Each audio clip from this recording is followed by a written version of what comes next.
pintar itu mulai bertindak anarkis. Entah siapa yang memulai sebagai provokasi. Bakar hidup-hidup saja gadis yang membuat nasib desa kita menjadi buruk. Sudah, bakar saja. Seluruh warga sudah semakin terprovokasi, emosi kian tersulut.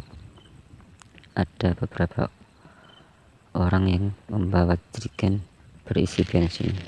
Lalu Kati diseret paksa. Harti mencoba melindungi putrinya, tetapi dekapannya terlepas. Terjadi tarik ulur antara Harti dan para warga. Kendati begitu, Sudiman malah menarik tangan istrinya, membiarkan Wigati menjadi sasaran empuk amukan massa. Wanita paruh baya itu menangis meraung-raung menyaksikan ketidakadilan yang diterima oleh putri sulungnya. Sementara Sudiman hanya memalingkan wajah, nuraninya mati. Disiramkannya bensin ke tubuh Wigati. Gadis ayu itu hanya menatap menanar ke arah kedua orang tuanya. Di sana juga ia melihat kedua adiknya bersembunyi sambil menangis pilu. Beruntungnya Pak Kades segera datang, mencoba membuat para warga merasa tenang, dibantu oleh jajaran perangkat desa. Kalian tidak berhak menghakimi Wigati. Dia adalah korban.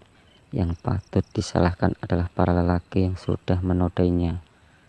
Kita harus memberinya keadilan. Berkat bantuan dari kepala desa, nyawa Wigati dapat terselamatkan dalam amukan warga. Namun, tetap saja ia merasa dikucilkan, selalu digunjing sana-sini dan dicap sebagai gadis murahan. Ia adalah kembang desa yang ternoda.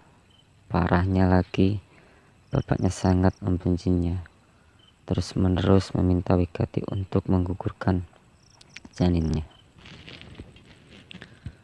Anak pembawa sial, gugurkan bayi itu. Kau pikir cari uang itu gampang? Dengan menambah satu anggota keluarga lagi, anak haramu itu jelas akan membuat keluarga kita bertambah melarat. Gugurkan saja bayi itu, jika tidak mati saja bersamanya.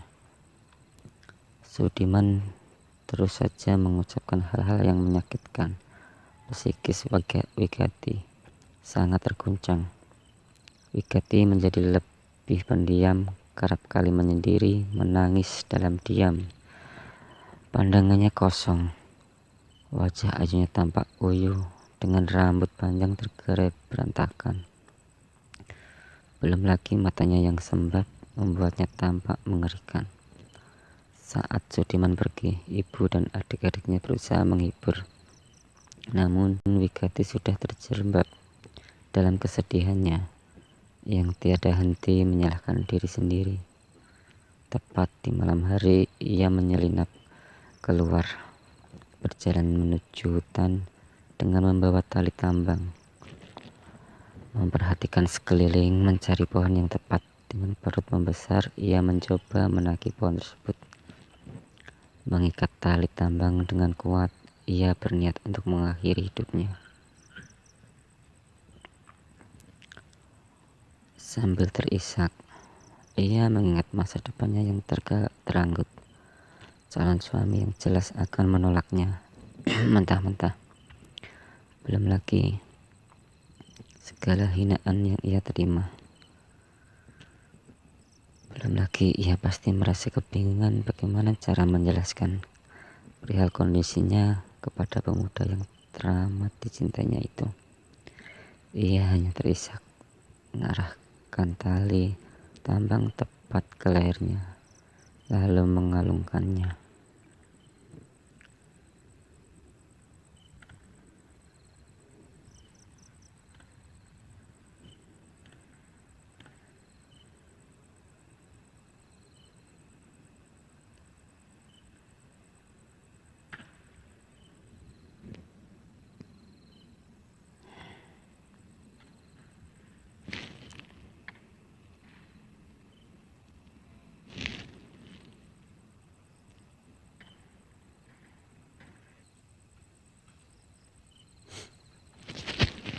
Tangannya gemetaran, masih memegangi tali yang sudah terkalung di leher.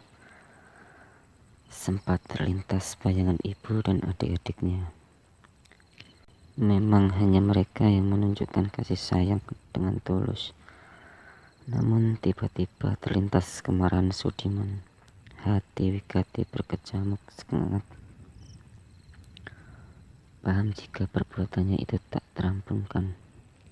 Namun sakit hati, putus asa, juga kemarahan sudah menutup akal sehatnya. Maafkan Wigati, Pak, Bu.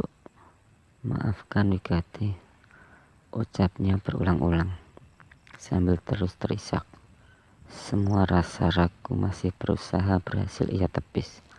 Di malam itu Wigati berbareng dengan nuraninya memantapkan hati. Bagi Wigati tak ada pilihan lain selain kematian. Merasa tak sanggup, ia memutuskan untuk menyerah. Matanya terpejam, sempat mengelus perut beberapa kali sambil berkata, "Maafkan ibu, nak. Dunia ini tidak menerima kita. Ibu akan membawamu pergi."